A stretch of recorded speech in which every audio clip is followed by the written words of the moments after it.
and welcome to another edition of E's Art Tips.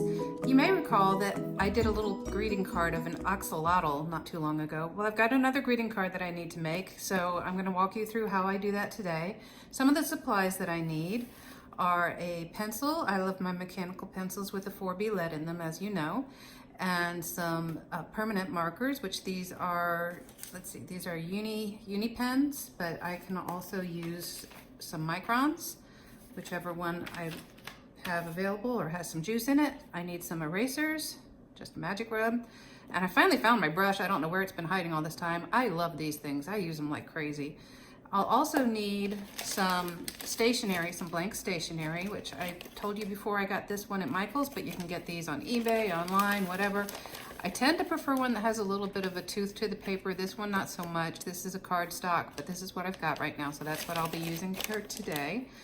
And also some watercolors, which you can do a little kit like I showed you in one of my previous videos, or this is my actual watercolor kit, which looks like it's a mess, but I went to all the trouble of mixing all of those colors, so I didn't want to clean them up. I want to be able to use them again. And wonderful thing about watercolors, you just add water and it all comes back to life again. So we'll be using all of those. But the first step is to figure out what I want my card to look like. You can see what I had for my axolotl last time, but let's do something. The person that I'm doing a card for today, somebody I've never met, and I asked my friend about her, and she is very studious. She's an art professor and she loves history, and she would self-identify as a couch potato apparently. So I want to do, I think, a bear with books and maybe some potato chips for that couch potato idea. So when you're drawing a bear, and really anything in kid dimensions, you really think about an 8. So there's the top of the 8 is the head and the bottom of the 8 is the body. So I just start kind of getting the idea of what I want, and I want them to be bag deep into a bag of chips. There we go. All right, so I'm gonna be quiet for a minute so you can just kind of see me work. I'll speed this up.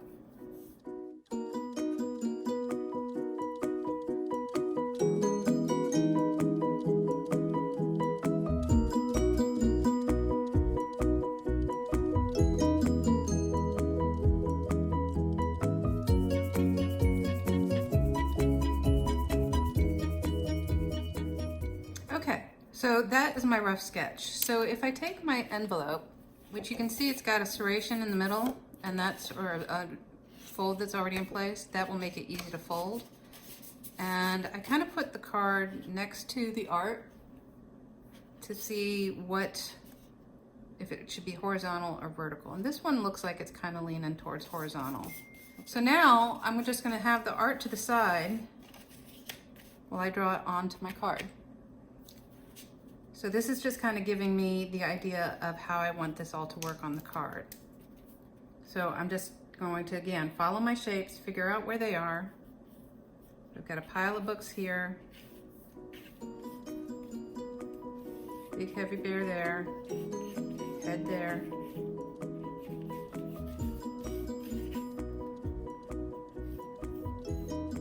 You get the idea. I'll be quiet so you can watch me draw again. I kind of feel like Ina Garten. She's always making food for people to come over to her house and eat their food. Well, my husband's the cook in my family, so I just make art for people. That's what I can do.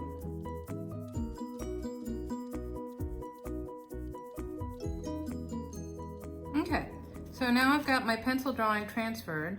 So this was where I think it out. This is where I start getting it kind of finalized. And now I'm going to go over it with some pen and ink. But this is kind of a chunky image with a chunky little bear. So I think I'm actually going to go with a 0.8 today, which is really a pretty thick line. Now I talk about line quality in a lot of my things because you don't want to just draw an outline and not have it have any life to it, because you know, a lot of people will treat a line like something that just holds color, which there's no interest there. You kind of lose a lot of personality there. So I like to do a line that has some quality to it. I'll do a whole video on that soon. I'm drawing a slightly strange angle for myself, so I have to look at it every now and then. The reason I keep putting the eyes down lower and farther apart is because that tends to be the proportions of youth a little bit more. So part of the way you get an interesting line quality is you just go back over it. Especially on the side that's going to be far away from the light, because you can imagine that side would have a little bit more weight or maybe even some shadow. And so by putting a thicker line on that side, that implies that there's some shadow there. Now the irony with my coloring pages is that I usually teach my students that because we read from left to right in our society, you want to have action that goes from left to right so that people are inclined to open the page or turn the page of a book. However, I oftentimes will do coloring pages that have books in the artwork, and where is the cover? Well, it's on this side, and if he was flipped, you'd be looking at the back cover, and that wouldn't work. You wouldn't be able to see it. I hear she's a Gemini, so I'm going to make one of these books about Geminis. I'm a Gemini too. Alright, so now what I'm looking for is evenness of line. If I have any dark spots of ink, which I do, like right there, which needs to be balanced out in some other places.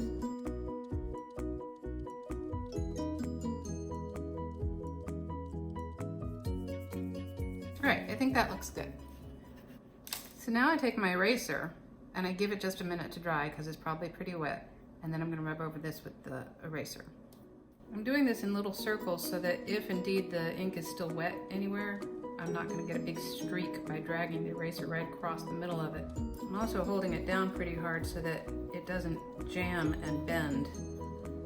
This can so often happen. Here's where my brush comes in handy.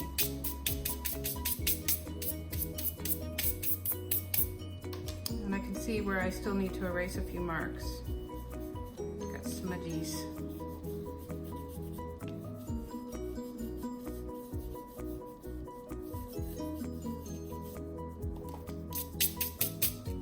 Okay. So then I take a photograph so that I can turn this into a coloring page and share it with other people. Oh, and I always get on my students, sign your work, sign your work. With any luck, this will actually be a treasure for somebody. So the next stage is to paint it. All right, so I've told you about these before. These are brushes, watercolor brushes, that the water's already inside in the plastic part of the brush. And they're just really super easy to work with. I've got quite a few of these. I've got them in here that I keep in my drawing kit. I also have them in this other drawing kit I was showing you. So today I think I'm gonna work with my actual watercolor kit. I always keep a paper towel handy when I'm working, partly because I can use it to dab and make sure that I'm getting some water into the brush. I don't know what her favorite color is, so I think I might make him kind of a blue bear. One of my favorite colors in my color palette is teal, so I might lean towards some teal. The nice thing about these micron markers is that they are indeed permanent. This is why you want permanent markers, so that you can go in and lay in your watercolor without the lines getting all smudgy. When the ground is wet, when your paper is nice and wet, that's when you can really play with watercolors and go in and just let them bleed and do kinds of fun stuff. I'm just kind of pushing the water around at this point. Now this is why you want a better quality paper, because you can see that this is warping. That is what a cardstock will do versus a watercolor paper that is a heavier weight and won't warp quite as bad. I can put some books on it later, but see the neat texture we're getting there?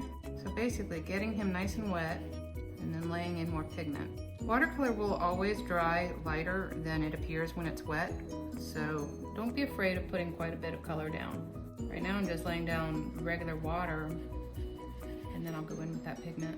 See how it spreads out? Isn't that cool? You can even come in with some different colors at this point while it's still wet. Like some purples. I hope you can see how loose I'm being with the paint. That's one of the fun things about watercolor, is how you can get really loose and just play with it. That should look pretty cool as it dries. All right, I don't want to do his tummy yet because I've got a lot of wet paint right up at the edge of where his tummy is going to be, and so I want that to be able to be something I deal with separately, so I'm going to let this dry a little bit, so I'll move on to a book. Let's make an orange book. Here's where my pre-existing colors come in. Now, when I talk to my kids, I often talk about, my students I should say, I often talk about continuity, and one of the ways that you get continuity is if you choose a color to use in one spot, you use it in other spots too.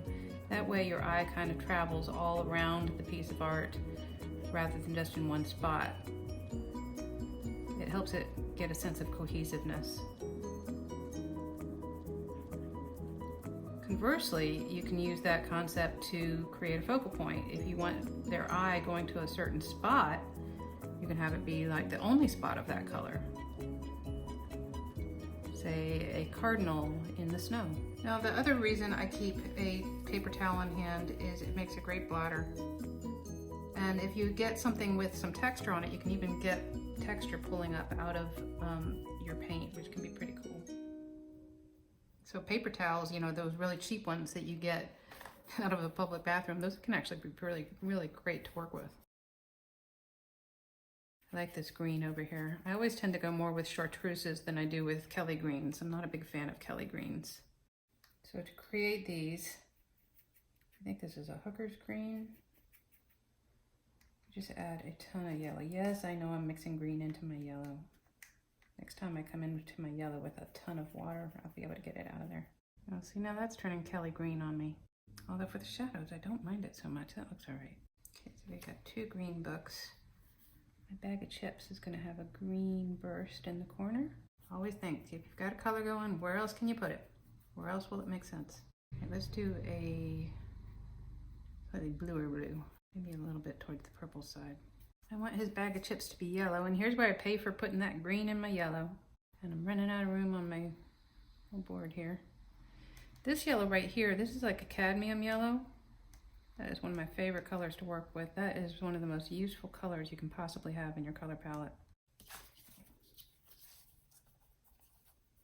See, now ordinarily you would be dipping your brush into a cup of water or something like that to clean your bristles. This is where these kinds of pens are different. All right, now I want my books themselves, the pages, to have some color.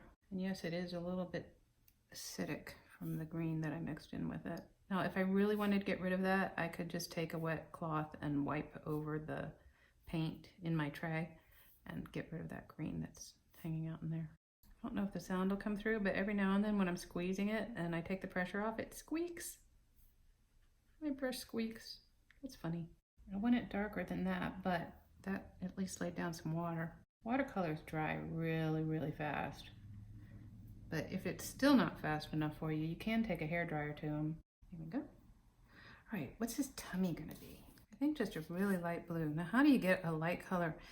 You know, I've got some white on here, but that's for touch-ups. One of the things I recommend to my students is you never add black or white into your paint. The reason being, the white, this is actually gouache, not watercolor, and it's made with chalk, and it will really just flatten the life of a paint color so darn fast. Black will kind of do the same thing. What's wonderful about watercolors is you get these densities of variations and all this. So how can you make a lighter color without adding white? You just add a ton of water. Remembering that it's going to dry a lot lighter than it actually looks when it's wet. One of the things I had to deal with in Scotland all the time was dust. I don't know why, but dust was a real problem when it came to paint. It got in all my paints. So when I scanned my art to then send to a printer, I would always have to go over it digitally with a fine-tooth comb to make sure that no dust was showing up. Here we have bugs, but not as much dust, strangely enough. All right, the nose. The nose is going to be super important. I want it to complement my bear. I've already got some purple that I brought into it, so I think his nose is going to be purple.